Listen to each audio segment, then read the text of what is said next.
ব্যাটসম্যানরা run করেনি এটা আমি পুরোপুরি একমত হব না। ব্যাটসম্যানরা রান করেছে।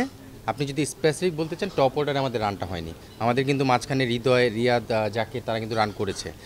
সো টপ অর্ডার আমরা স্ট্রাগল করছি, এটা আসলে লুকোনোর কিছু নেই, লজ্জার কিছু নেই, এটা ফ্যাক্ট, এটা রিয়েলিটি। আমরা দেখছি যে আমাদের 1, 2, 3 ওই পজিশন থেকে যেভাবে আমরা চাচ্ছি সেভাবে পাচ্ছি না।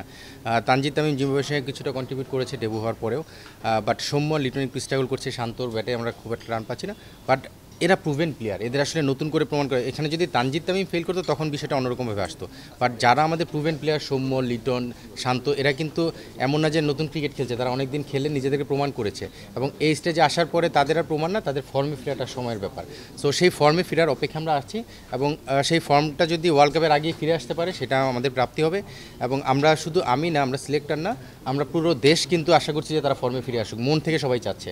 সো তাদের ফর্মে ফেরাটা সময়ের ব্যাপার, এবং আমার বিশ্বাস যে মেইন ইভেন্টে ঢোকার আগে সেই ফর্মটা ফিরে পাবে ইনশাল্লাহ। প্রিপারেশনে একটা গ্যাপ তো ছিল এখানে যাওয়ার পরে, কন্ডিশনের সঙ্গে অ্যাডজাস্ট করার ব্যাপারটা, তো সেটার একটা ইম্প্যাক্ট প্রথম ম্যাচে পড়েছে, আমরা দেখেছি প্লেয়ারদের পারফরমেন্স এবং ব্যাটিং ব্যাটিং প্রতিটা জায়গায় কিন্তু স্ট্রাগল করেছে। ব্যাটসম্যানরা যেমনটা শুরুতে করেছে, পরের দিকে বলাররাও কিন্তু করেছে। তারা হয়তো বাতাসের জন্য একটু টাফ টাইম পার করতে হয়েছে, বাতাসের এগেনস্টে, বাতাসের পরে বোলিং করার যে ব্যাপার, লাইন লেন্থের ব্যাপার, সেই জায়গায় কিছুটা স্ট্রাগল করেছে। বাট আমি আশাবাদী যে এই মাঠে আজকে আবার আমরা একটা ম্যাচ খেলবো এবং আমরা সেখানে কামব্যাক করব। আসলে প্রথম ম্যাচ অনেক সময় হয় না যে বোঝার আগেই একটা অঘটন ঘটে যায়, সেরকমটাই ঘটেছে আমার বিশ্বাস। সো প্লেয়াররা যেমন সতর্ক হয়েছে, আমাদের দেশের প্রতিটা মানুষে এখন কিন্তু সতর্ক। যে নর্মালি কিন্তু আমরা যেটা চিন্তা করেছিলাম যে ইউএসের সঙ্গে যাবে, প্রথম ম্যাচ থেকে 3 ম্যাচ একদম ফাটিয়ে জিতে যাবে, আসলে টি-20 ক্রিকেট কিন্তু ব্যাপারটা এরকম না।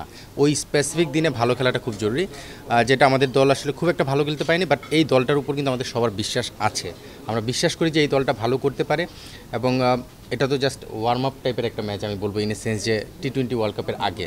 তো সেই অ্যাঙ্গেল থেকে ধাক্কাটা শুরুতে লেগে যাওয়া অনেক সময় ভালো, মানে পুরো মেইন ইভেন্টে যাওয়ার আগে যদি ধাক্কা কিছু খেয়ে সতর্ক হয়ে যাওয়া যায়, সেই জায়গা থেকে আমার মনে হয় সেটা খেয়ে গিয়েছি আমরা।